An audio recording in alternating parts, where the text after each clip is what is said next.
ಪರಿಶುದ್ಧ ನಾಮಕ್ಕೆ ಸ್ತೋತ್ರ ಉಂಟಾಗಲಿ. ಕರ್ತನ ಕೊಟ್ಟಂತ ಕೃಪೆಗಾಗಿ ನಾನು ದೇವರಿಗೆ ಮಹಿಮೆಯನ್ನು ಸಲ್ಲಿಸುವಂತನಾಗಿದೆ. ಯೆಶಾಯ ಪ್ರವಾದನ 54:17 ವಚನ ಹೀಗೆ ಹೇಳ್ತದೆ, ನಿನ್ನನ್ನು ಎದುರಿಸಲು ಕಲ್ಪಿಸಿದ ಯಾವ ಆಯುಧ ಜಯಿಸಲಾರದು. ಪ್ರಿಯರೇ, ದೇವರು ನಮ್ಮನ್ನು ತನ್ನ ಸ್ವರೂಪದಲ್ಲಿ ಉಂಟು ಮಾಡಿದಾಗ ನಾವು ವಾಕ್ಯದಲ್ಲಿ ಆದಿಕಾಂಡದಲ್ಲಿ ಗಮನಿಸುವಂತನಾಗಿದ್ದೇವೆ. ಮನುಷ್ಯನ ಉಂಟು ಮಾಡೋಣ ಎಂಬುದಾಗಿ ಹೇಳಿದಾಗ ನಮ್ಮ ಹೋಲಿಕೆಗೆ ಅನುಗುಣವಾಗಿ, ದೇವರ ಹೋಲಿಕೆಗೆ, ದೇವರು ಪರಿಶುದ್ಧನು, ನೀತಿಯುಳ್ಳ ದೇವರು, ನಂಬಿಗಸ್ತನು, ಯಥಾರ್ಥವಂತನು, ಆತನ ಗುಣಲಕ್ಷಣಗಳಲ್ಲಿ ದೇವರು ನಮ್ಮನ್ನ ಉಂಟು ಮಾಡೋಣ ಎಂಬುದಾಗಿ ಹೇಳಿದಾಗ ಪ್ರಿಯರೇ, ಆ ಒಂದು ಕೃಪೆ ನಮ್ಮ ಮೇಲೆ ಅಧಿಕವಾಗಿ ಇರುವಂತದ್ದಾಗಿದೆ.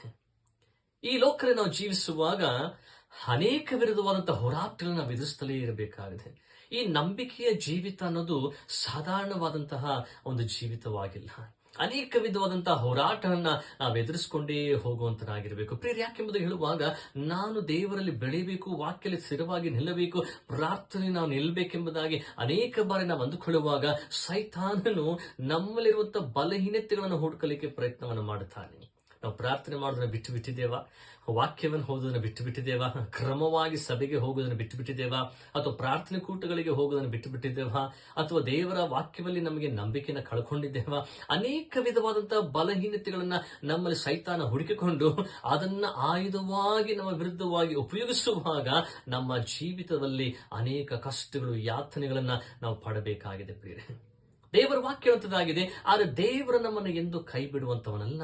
ದೇವರು ನಮ್ಮ ನಂಬಿಕೆನ ತಿರುಗಿ ಬಲಪಡಿಸುವಂತ ದೇವರು, ನಮಗೋಸ್ಕರವಾಗಿ ಪ್ರಾರ್ಥನೆ ಮಾಡುವಂತವನು, ಪವಿತ್ರಾತ್ಮ ದೇವರು ನಮ್ಮನ್ನು ಬಲಪಡಿಸುವಂತ ದೇವರು ಆತನಾಗಿರುವಾಗ ಪ್ರಿಯರೇ, ನಮಗೆ ವಿರುದ್ಧವಾಗಿ ಸೈತಾನನು ಅನೇಕ ಬಾರಿ ತನ್ನ ಆಯುಧಗಳ ಮುಖಾಂತರವಾಗಿ ನಮ್ಮನ್ನು ಸೋಲಿಸಬೇಕೆಂಬುದಾಗಿ ಪ್ರಯತ್ನವನ್ನು ಮಾಡಿದಾಗಲೂ ಕೂಡ ಸೈತಾನ ನಮ್ಮನ್ನು ಸೋಲಿಸಲಿಕ್ಕೆ ಆಗಲಿಲ್ಲ, ನಮ್ಮನ್ನು ಬೀಳಿಸಲಿಕ್ಕೆ ಆಗಲಿಲ್ಲ, ನಮ್ಮನ್ನು ಕದ್ದುಕೊಳ್ಳಲಿಕ್ಕೆ, ಹಾಳು ಮಾಡಲಿಕ್ಕೆ, ನಾಶ ಮಾಡಲಿಕ್ಕೆ ಆಗಲಿಲ್ಲ. ಕಾರಣ ದೇವರ ಕೃಪೆ, ದೇವರ ಆತನ ಒಂದು ಸಹಾಯ ನಮ್ಮ ಜೊತೆಗಿರುವುದರಿಂದ ನಾವೆಲ್ಲವನ್ನ ಜಯಿಸಿ ನಿಲ್ಲಕ್ಕೆ ತನ್ನ ಕೃಪೆಯನ್ನು ಅಧಿಕವಾಗಿ ಕೊಟ್ಟಿದ್ದಾನೆ.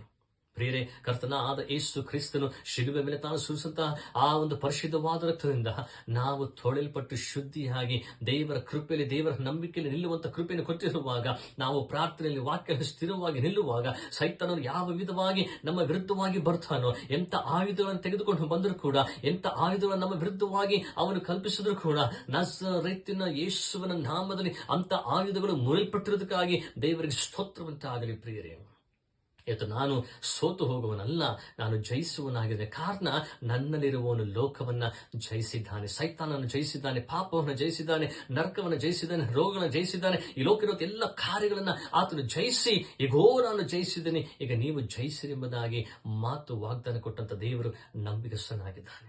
ಪ್ರಿಯರೇ, ಇವತ್ತು ನಾವು ಹೋರಾಡುತ್ತಿರುವುದು ನಮ್ಮ ಸ್ವಂತ ಬಲದಿಂದ ಹೋರಾಡ್ತಾ ಇದ್ದೇವ? ನಮ್ಮಲ್ಲಿರುವಂತಹ ಜ್ಞಾನದಿಂದ, ನಮ್ಮಲ್ಲಿರುವಂತಹ ಸಾಮರ್ಥ್ಯದಿಂದ ನಾವು ಹೋರಾಡುತ್ತಾ ಇದ್ದೇವಾ? ಪ್ರಿಯರ, ಅದನ್ನು ಬಿಟ್ಟು ದೇವರ ವಾಕ್ಯದ ಮೂಲಕವಾಗಿ, ದೇವರ ವಾಕ್ಯ ಎಂಬ ದೊಡ್ಡ ಆಯುಧವನ್ನು ದೇವರು ನಮಗೆ ಕೊಟ್ಟಿರುವಾಗ, ಪ್ರಾರ್ಥನೆ ಎಂಬ ದೊಡ್ಡ ಆಯುಧವನ್ನು ದೇವರು ಕೊಟ್ಟಿರುವಾಗ, ನಂಬಿಕೆಯನ್ನು ಕೊಟ್ಟಿರುವಾಗ, ಅದರ ಮೂಲಕವಾಗಿ ಪ್ರಿಯರೇ ನಾವು ದೇವರ ವಾಕ್ಯದ ಹೆಚ್ಚಾಗಿ ಬೆಳೆಯುವಾಗ ಸೈತಾನ ನಮ್ಮ ವಿರುದ್ಧವಾಗಿ ಹೋರಾಡುತ್ತಾನೆ. ಸೈತಾನ ನಮ್ಮ ನಂಬಿಕೆಯನ್ನು ಕೆಡವಿ ಹಾಕಲಿಕ್ಕೆ ಬರ್ತಾನೆ. ನಮ್ಮ ಕುಟುಂಬದಲ್ಲಿ ಕಲಹಗಳು, ಜಗಳಗಳು, ತೊಂದರೆಗಳು, ಅಸಮಾಧಾನಗಳನ್ನು ಹುಟ್ಟಿ ಹಾಕುವನಾಗಿದ್ದಾನೆ. ಅನೇಕ ವಿಧವಾಗಿ ಸೈತಾನನು ತನ್ನ ದಾರಿಯನ್ನ ಹೇಗಾದ್ರೂ ಮಾಡಿಕೊಂಡು ಕುಟುಂಬದಲ್ಲಿ ಬಂದು ಆ ಕುಟುಂಬವನ್ನು ಹಾಳು ಮಾಡಬೇಕೆಂಬುದಾಗಿ ಪ್ರಯತ್ನ ಮಾಡುವಾಗ ದೇವರ ವಾಕ್ಯ ಹೇಳ್ತದೆ, ಯೇಸುವಿನ ರಕ್ತದ ಕೋಟೆಯಲ್ಲಿ ನಾವು ಆವರಿಸಲ್ಪಟ್ಟಂತರಾಗಿದ್ದೇವೆ, ಯೇಸುವಿನ ರೆಕ್ಕೆಯೊಳಗಡೆ ನಾವು ಸುರಕ್ಷಿತವಾಗಿರುವಂತನಾಗಿದ್ದೇವೆ. ಯೇಸು ಕ್ರಿಸ್ತನ ಕೃಪೆಯು ನಮ್ಮನ್ನು ಆವರಿಸಿಕೊಂಡಿರುವಾಗ ನಮ್ಮ ವಿರುದ್ಧವಾಗಿ ಕಲ್ಪಿಸುವ ಎಲ್ಲ ಆಯುಧಗಳು ಯೇಸುವಿನ ಮುಂದೆ ಮುರಿಯಲ್ಪಟ್ಟಿರುವುದಕ್ಕಾಗಿ ದೇವರಿಗೆ ಸ್ತೋತ್ರ ಉಂಟಾಗಲಿ. ಪ್ರಿಯರೇ, ಇವತ್ತು ದೇವರ ನಂಬಿಕೆಯನ್ನು, ವಿಶ್ವಾಸ ನಮಗೆ ಕೊಟ್ಟಿರುವಾಗ ನಮ್ಮ ಜೀವಿತದಲ್ಲಿ ಪ್ರತಿ ದಿನವೂ ಕೂಡ ಪ್ರಾರ್ಥನೆಯಲ್ಲಿ, ವಾಕ್ಯದಲ್ಲಿ ಎಡಬಿಡದೆ ಪ್ರಿಯರೇ ನಾವು ಬೆಳಿಲಿಕ್ಕೆ ನಾವು ಪ್ರಯತ್ನವನ್ನು ಮಾಡುತ್ತರಾಗಿರಬೇಕು. ಕಾರಣ ದೇವರು ನಮ್ಮೊಳಗೆ ವಾಸ ಮಾಡುವನಾಗಿದ್ದಾನೆ. ಪ್ರಿಯರೇ, ಸೈತಾನನು ಪ್ರಯತ್ನವನ್ನ ಮಾಡಿ ಸೋತು ಹೋಗಿದ್ದಾನೆ ಹೊರತು ಅವನು ಯಾವತ್ತೂ ನಿಮ್ಮ ವಿರುದ್ಧವಾಗಿ ಜಯವನ್ನು ಹೊಂದಲಿಕ್ಕೆ ಸಾಧ್ಯವಿಲ್ಲ. ಯಾಕಂದರೆ ಯೇಸು ಕ್ರಿಸ್ತನು ಕಲ್ವಾರಿ ಶಿಲುಬೆ ಮೇಲೆ ಸಾಯುವಾಗ ಸೈತಾನ ತಲೆನ ಜಜ್ಜಿ ಹಾಕಿ ಅವನಿರುವಂತಹ ಎಲ್ಲ ಆಯುಧಗಳನ್ನು ಮುರಿದು ಹಾಕಿ ಇವತ್ತು ಯೇಸು ನಮ್ಮ ಕೊಟ್ಟದ ಜಯಕ್ಕಾಗಿ ಆತನಿಗೆ ಸ್ತೋತ್ರವಂತೆ ಆಗಲಿ. ಪ್ರಿಯರೇ, ನಂಬಿಗಸ್ತನ ನೀತಿಯುಳ್ಳ ದೇವರು ಮಾತು ಕೊಟ್ಟ ಪ್ರಕಾರವಾಗಿ ನಮ್ಮ ಜೊತೆಯಲ್ಲೇ ಇದ್ದು ನಮ್ಮ ಪರವಾಗಿ ಹೋರಾಡುವಂತವನು, ನಮ್ಮ ವಿರುದ್ಧವಾಗಿ ಕಲ್ಪಿಸುವ ಎಲ್ಲ ಆಯುಧಗಳನ್ನ ನಾಶ ಮಾಡುವಂತವನು ದೇವರಾಗಿರುವುದಕ್ಕಾಗಿ ಆತನಿಗೆ ಸ್ತೋತ್ರ ಮಾಡೋಣ. ಈ ವಾಕ್ಯದಲ್ಲಿ ನಾವು ನಂಬಿಕೆ ಇಟ್ಟಿದ್ದೇವಾ? ಈ ವಾಕ್ಯದಲ್ಲಿ ವಿಶ್ವಾಸವಿಟ್ಟಿದ್ದೇವಾ? ನಮ್ಮನ್ನು ಪರೀಕ್ಷೆ ಮಾಡಿಕೊಂಡು ಕರ್ತನನ್ನ ನಾವು ಎದುರು ನೋಡೋಣ. ಪರಿಶುದ್ಧನಾದ ನಮ್ಮ ತಂದೆಯಾದಂತಹ ದೇವರೇ, ಕರ್ತನೆ, ನಿನ್ನ ವಾಕ್ಯನ ಕೇಳುತ್ತಿರುವಂತಹ ಎಲ್ಲ ಕುಟುಂಬಗಳಿಗಾಗಿ ನಾನು ಬೇಡಿಕೊಳ್ಳುತ್ತೇನೆ ಸ್ವಾಮಿ.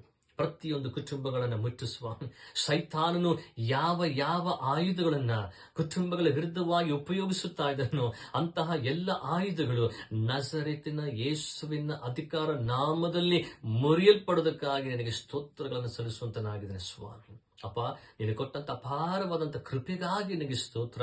ನಾವು ಬದುಕಿ ಉಳಿದಿರುವುದು ನಿನ್ನ ಕೃಪೆ, ಅದಕ್ಕಾಗಿ ನಿನಗೆ ಸ್ತೋತ್ರ ಮಾಡುತ್ತೇನೆ. ಅನೇಕ ಆಯುಧಗಳನ್ನು ಸೈತಾನ ಉಪಯೋಗಿಸಿದನು, ಅನೇಕ ವಿಧವಾಗಿ ನನ್ನ ಬಾಧಿಸಿದನು, ತೊಂದರೆ ಕೊಟ್ಟನು, ಕಷ್ಟ ಕೊಟ್ಟನು, ಪೀಡಿಸಿದನು. ಆದರೆ ಸ್ವಾಮಿ, ನಾನು ಬೀಳದಂತೆ ಸ್ಥಿರವಾಗಿ ನಿಲ್ಲುವಂತೆ ಮಾಡಿದಂತ ದೇವರೇ ನಿನಗೆ ಸ್ತೋತ್ರವಂತಾಗಲಿ ಸ್ವಾಮಿ.